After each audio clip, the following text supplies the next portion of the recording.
Welcome back to SwitchOff South Africa. I'm Nicky as always, and proud collaboration is change cars and all things motoring. Today, I'm in a different setting because I'm in a different car.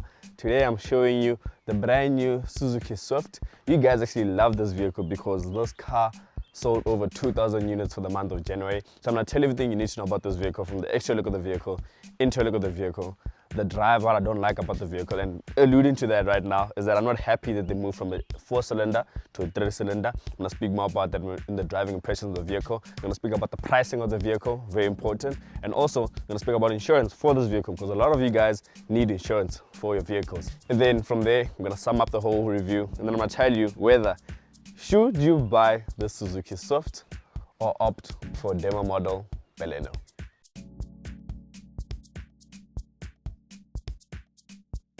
So you know how you do this side, starting with the exterior look of the vehicle. I per se, I'm starting to like it. It's grown on me. When this car was launched, I was not really a fan of how the car looked because I felt like, you know, when a car doesn't need a change, but it needs a change, it's what I felt with the Suzuki Swift. The outgoings, the previous generation Suzuki still looks good. Even when I see it on the roads, it still looks good. This one, they've done some changes. The up front, you get these lovely LED daytime running lights, and you also get LED headlamps. And I like the fact that this car comes with LED headlamps. It's a very good feature. They actually work quite good at night. You get your grille up front over here. And then this one doesn't have sensors up front. So I know you guys are wondering, does it have sensors up front? Does that not have sensors? No, this doesn't have sensors up front. But this is how it looks.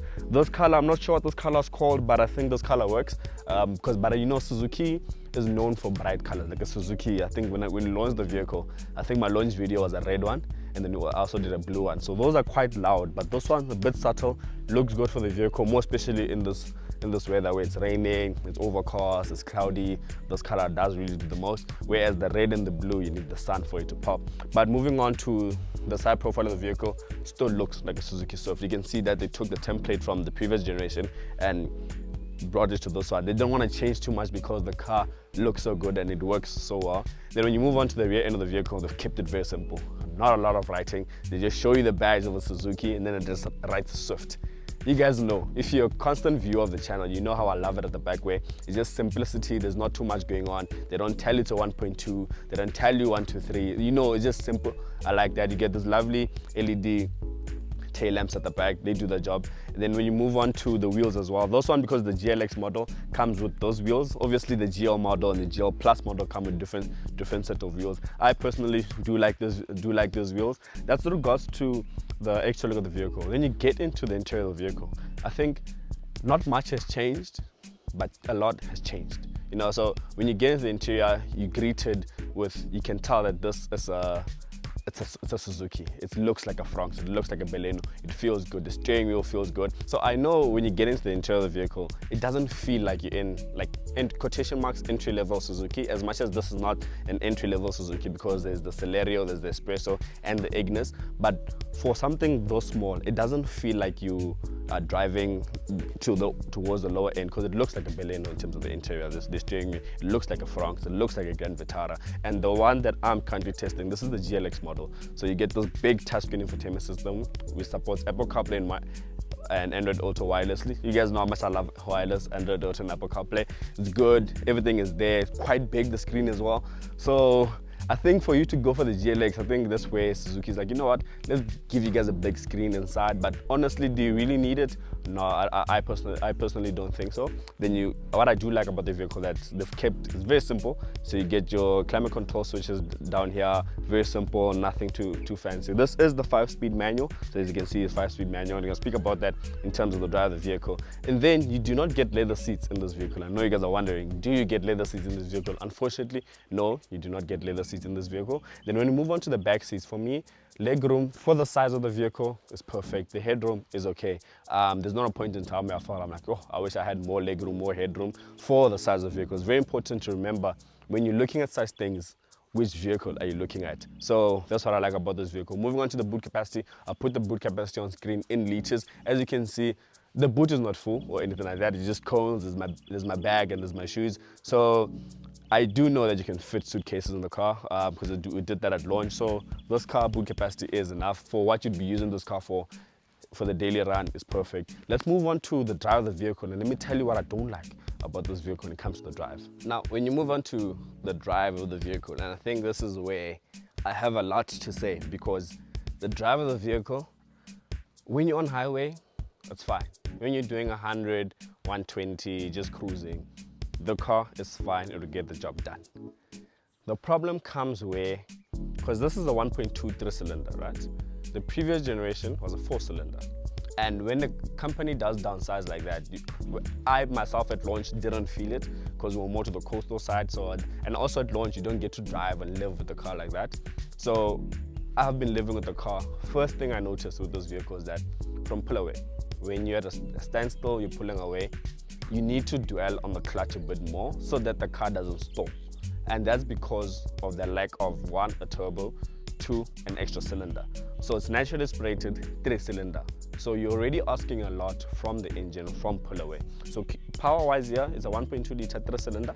You're looking at 60 kilowatts and 112 newton meters of torque. I personally feel that they should have kept it as a 4-cylinder because now I don't enjoy the drive of this vehicle at all. And I love the vehicle, pricing is perfect. But it came to that point that when I had this vehicle, the first thing that I asked myself is, I personally, would I buy this vehicle? And looking at the type of driving you'll be doing robot-to-robot driving from standstill. You dwell on the clutch a bit more. A lot of you guys are wondering, why am I emphasizing on dwelling on the clutch so much? So you dwell on the clutch of this vehicle a bit more, you burn in the clutch. You won't feel it for the first 5,000 Ks. But as the years go on of you owning this vehicle, you're going to change the clutch of this vehicle sooner than any other vehicle you've owned. Then that's when you'll notice, actually wait, but why is this happening? As a new buyer of the Suzuki Swift, you will probably not notice what I'm noticing. You think that it's normal that this is happening. So it's just those few things that I'm pointing out to you. But overall, the drive is perfect. Highway cruising gets the job done. Once you're moving into the gears as well, 1 to 2 to 3 to 4 to 5, it's perfect, gets the job done. My main gripe is from pull away. And that brings me on to my next part of the thing. And the question that I asked, should I recommend this or the Baleno? Before we move on to that, it's very important that I tell you about the pricing of this vehicle. So the pricing of the Suzuki Swift starts at 219,900 Rand. It goes all the way up to 284,000 Rand, and that's for the GLX CVT version of this one. We're yet to test that one. We are going to test it. But the one that you guys are seeing in front of you costs 264,900 Rand because this is the GLX manual. And as much as you're getting a lot of things, the first thing that came to my mind is, how much does a Baleno cost? A GL Baleno costs the same price as this. Drives better, has more power. The only thing that that Baleno doesn't have that this has is LED headlamps, and this has a bigger screen. But overall, it's the same car. Baleno is bigger. So those are things to consider. But before we move on to whether you should buy this or the Baleno, let's speak about the cost of ownership of this vehicle. So if you finance this vehicle over a period of 5 years, which is 60 months, at an interest rate of 12.25% with no deposit over the Change Cars vehicle finance calculator, you're looking at paying 5,900 Rand for this vehicle. Not too bad, right? And obviously you can get an insurance quote for this vehicle in under 90 seconds through the Naked app. Very simple. You don't need to talk to anyone over the phone. Just click on the app. Very simple. You get your quote on the app. And I did just that, and my profile for this vehicle, I'm looking at paying 1,100 Rand for insurance. You put that all together, you're looking at paying 7,000 for this vehicle before fuel and all that stuff. And fuel for this vehicle, I personally think you'll just need one tank, maybe 2 tanks in a month, because this car is very fuel efficient. And speaking of fuel efficiency, I've been averaging 5.5 liters to the 100. And I think that obviously because of they've downsized in terms of the 4-cylinder to 3-cylinder, so it is quite good in that regard. But now, that very important question: should you buy a Suzuki Swift GLX? A lot of you guys already have, and if you have bought a Suzuki Swift, there's nothing wrong. There's honestly nothing wrong. This is just my personal thoughts. Should you buy the Suzuki Swift or a Baleno? And I personally, I'd rather drive a Suzuki Baleno GL than a Swift GLX.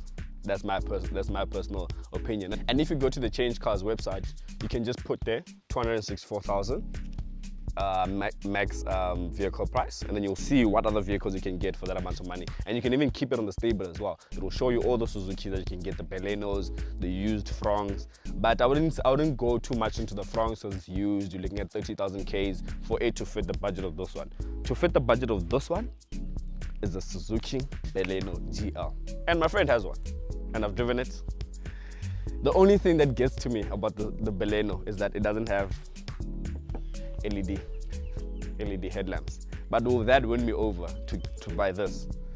Probably not. Tell me what you guys think. Would you rather get this brand new, beautiful Suzuki Swift, or also opt for Beleno? Or if you, I wouldn't say a risker, but if you like used things, would you go for like a used Frank with 30,000 Ks or 25,000 Ks? Tell me down below in the comments what you guys would get. And also, you guys can see I'm dripping today. Let me just open my jacket. I'm wearing the Sosa t-shirt, guys. It's very important. I need you guys to buy these t-shirts. It's good to see when these t-shirts are out and about. So as you can see, I'm wearing the Sosa t-shirt. At the back is the Sosa logo. It's very important. Please, this t-shirt costs 450 Rand, and that's delivery inclusive. So if you want this t-shirt, you know what to do. Read the description box below. All the details are there. And yeah, if you need anything from me, my email address is on the screen. You can hit me up, and myself and Michael will advise you in terms of vehicle buying. And also, you guys know my podcast. Please watch that podcast. It's on the All Things Motoring YouTube channel. It's also on the Change Cars TikTok pages. I'm sure you guys have seen that TikTok is blowing up, right? Comment down below what you'd like to see on that podcast. I'll definitely speak about it. And then yeah, I might just speak about the Suzuki on the podcast, but you know what? I'm speaking too much now. It's time for me to leave, and it's time for you guys to go watch another video on my channel. Watch the campus video. That's a very good video. Other than that, I'm Nicky from SwitchOff South Africa, and I'm signing out in Park Collaboration Change Cars and All Things Motoring. If you need insurance, check out Naked. I'm signing out.